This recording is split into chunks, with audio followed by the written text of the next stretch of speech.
కర్కాటక రాశి వారు, ఈ కర్కాటక రాశి వారికి ఈ వారంలో 3 గ్రహాలు మాత్రమే అనుకూలంగా ఉన్నాయి. అయినప్పటికీ మంచి ఫలితాలను పొందడానికి అవకాశం కనిపిస్తుంది. 6 గ్రహాలు ప్రతికూలంగా ఉండే సందర్భాల్లో మీరు మౌనం ఎక్కువ వహించాల్సి ఉంటుంది. మీ పని ఎందే మనసును లగ్నం చేయాల్సి ఉంటుంది. ఉన్న కాస్త సమయాన్ని కూడా సద్వినియోగం చేసుకుంటూ ముందుకు వెళ్లాల్సిన పరిస్థితి మీకు కనిపిస్తుంది. ద్వితీయంలో శుక్ర సంచారం ఉంది. మీ మాటకు విలువ పెరుగుతుంది. కుటుంబంలో శుభ కార్యక్రమాలు నిర్వహిస్తారు. విందు వినోదాల్లో పాల్గొంటారు. వృత్తిలో కూడా రాణిస్తారు.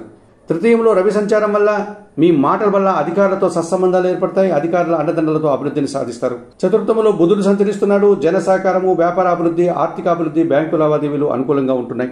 అష్టంలో రాహు సంచరించడం వల్ల అనవసర విషయాల్లో తలదూర్చి ఇబ్బందులు కొని తెచ్చుకుంటారు.